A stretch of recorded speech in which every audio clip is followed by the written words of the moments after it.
Hello, welcome back to the Brilliant Earth webcast. My name is Adam Lowensteiner, Vice President at Lytham Partners, and today I'll be moderating this fireside chat with Mr. Jeff Kuo, Chief Financial Officer of Brilliant Earth, which trades under the ticker symbol BRLT on the Nasdaq. Let's get started. Jeff, welcome to the discussion. Thanks for having me. Appreciate it. Maybe to kick things off, can you tell us a little bit about yourself and Brilliant Earth? Sure. Brilliant Earth was founded in 2005, so we're celebrating our 20th anniversary this year with a mission to create a more transparent, sustainable, and compassionate jewelry industry. And we've really been able to transform the industry with a combination number of things. One is an authentic, mission-driven brand that really resonates with our customers.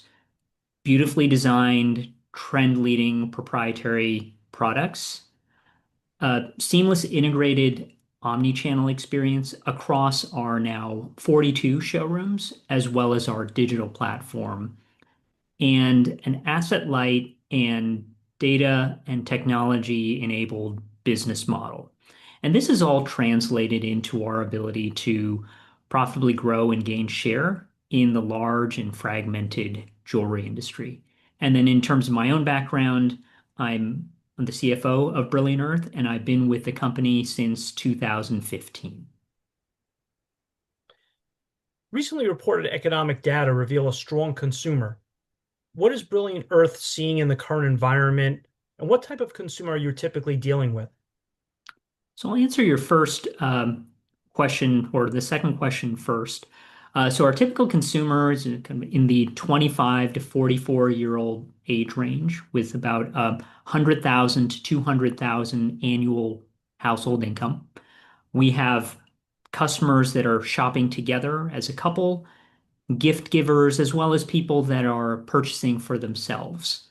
And I think our consumers are really prioritizing meaningful brand connections with the brands that they purchase from and are looking for a seamless experience as they shop and engage with companies across different touch points.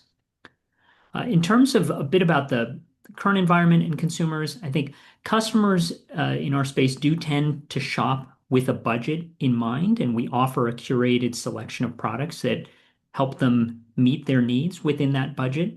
One other thing that's helpful to point out is that bridal jewelry intends to be a resilient category over time. And I think that we're demonstrating strong resonance and traction with that customer base. Our recent results, where some of the highlights included growing total orders 18% year over year and raising our annual net sales guidance, I think really reflect how we're connecting with consumers, how our brand is really resonating, and how we're outperforming versus the jewelry industry overall. So you mentioned the company has an omni-channel model. Can you explain to our listeners what that means? Jewelry is a considered bigger ticket purchase. And so customers, may engage with us multiple times through different touch points as they come to their decision, and we help guide them towards the right decision for them. And so we really try to offer that seamless experience across touch points, whether that means you're coming to our showrooms to see the collection in person, or experiencing our website, or engaging with us through social channels. I think we really want to create that integrated, seamless experience so that we can meet our consumers where they want to shop, how they want to shop, and when they want to shop. So as part of the omni-channel model, the company has a retail strategy. Can you explain how your outlets are performing? What their benefits are, and what markets are you targeting, if any? There are a number of different benefits to our showrooms. One important one is that they drive incremental top line revenue when we open in new metros. And so we are looking really to drive incrementality in the metro as we open the showroom. And one figure that we recently shared is that most of our showrooms drive strong double-digit metro bookings uplift in the year after we open. So I think that's one meaningful stat that just shows the traction that we're able to get and driving uplift across an entire metro in the year after we open. I think that some other benefits include driving brand awareness and accretion to the customer acquisition economics. And so these are really powerful tools for us as a company to engage with our customer base. I think one other thing to point out is that we've also had success as we've expanded the model beyond kind of a appointment-driven heritage from the showrooms to also allow for more walk-in discovery and conversion. And one figure that we shared recently was that in Q2, we saw an 81% year-over-year order uplift for retail customers without a scheduled appointment. So that's something that I think shows some of the success that we're having in having the showroom model also cater to walk-in discovery and walk-in purchases. How do you compete? What are some of your company's differentiators? So this probably goes back to some of the points that I opened up with, but it's worth reemphasizing them. So the first, it all comes down to our authentic and mission-driven brand and really just connecting with customers in how we're transparent with our sourcing and have been focused on driving that transparency and sustainability in the jewelry industry from our founding. And I think that just really is connecting with our consumers.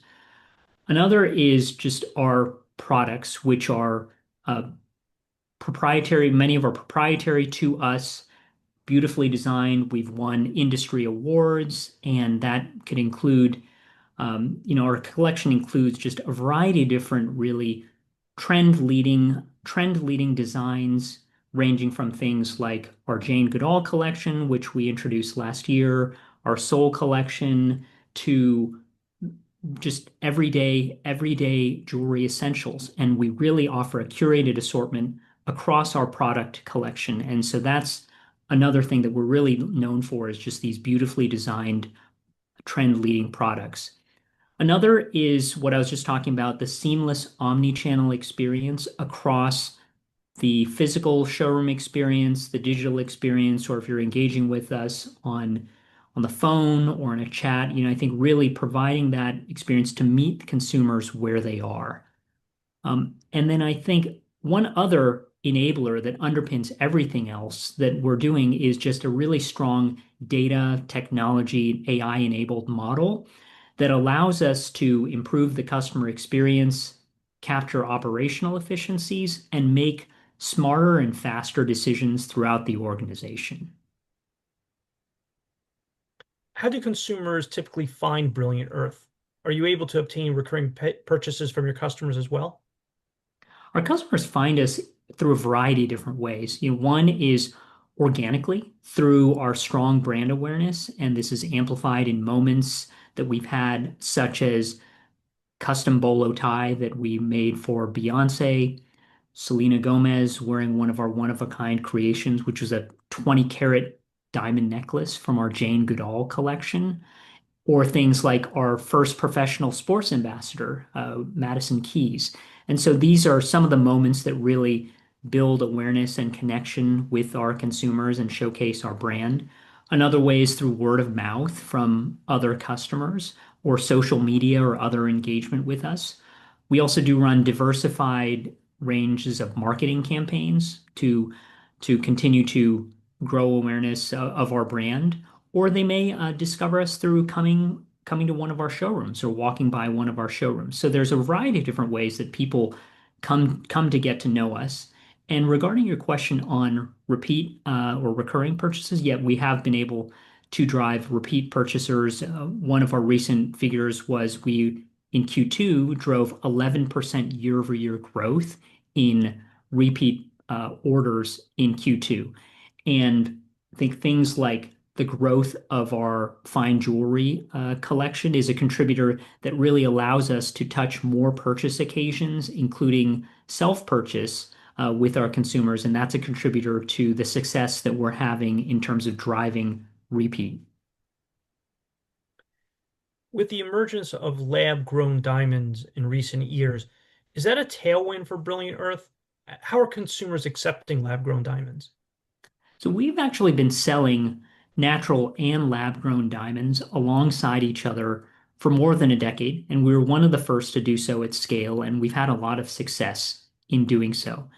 And we see this as one of the dimensions of choice for our consumers, and we have a large curated assortment of both natural and lab diamonds and jewelry to meet our consumers' needs. And as lab awareness grows, I think that this continues to open up the market to more consumers. So as I'm speaking with the company's CFO, I'd be remiss not to discuss the company's financials, which are very impressive. I mean, solid gross margins, several consecutive quarters of positive EBITDA, and a strong balance sheet. Are there any financial highlights that you'd like to share with the listeners? I'd like to highlight a few different things. One is that we have been able to profitably grow and gain share over time. From 2019 to 2024, we grew at a 16% 5-year CAGR, and we also expanded our gross margins during the same time from 42% to 60%. So we've had a strong gross margin profile. As you mentioned, we've also had 16 consecutive quarters of positive adjusted EBITDA. So that's all the quarters that we've reported as a public company. And we also have a strong balance sheet and ability to generate cash. We ended Q2 with about $99 million in net cash, and that represented a growth of about 5% year over year. So I think the ability to drive the top line that we have while being profitable and also generating cash is a real differentiator for the company. And I think one highlight from our recent announcements is also that we declared a one-time dividend and distribution of approximately $25.3 million.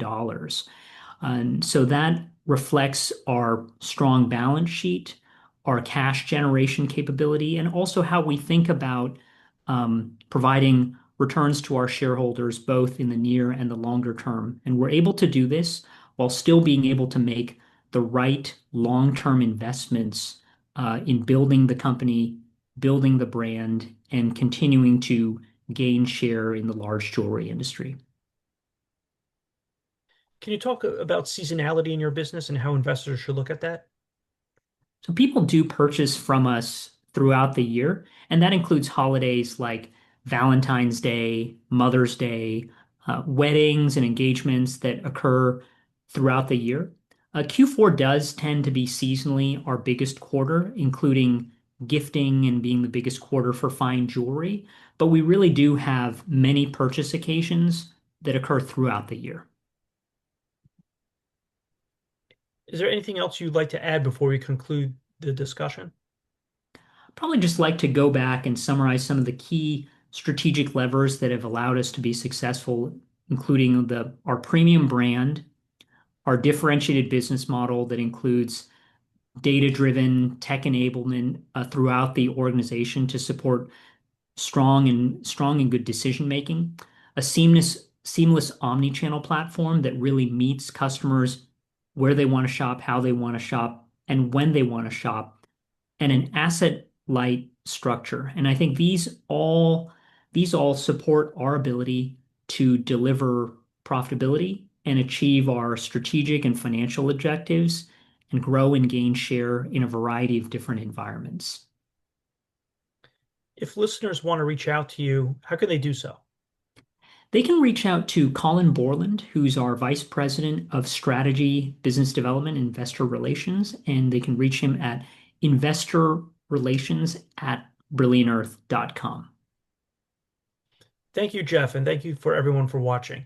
If you have any questions or would like to schedule a meeting with Brilliant Earth, please email me at lowensteiner@lythampartners.com.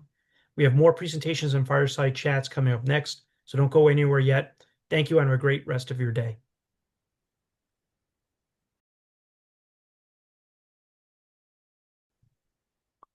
Jeff, Adam, thank you very much for that discussion on Brilliant Earth.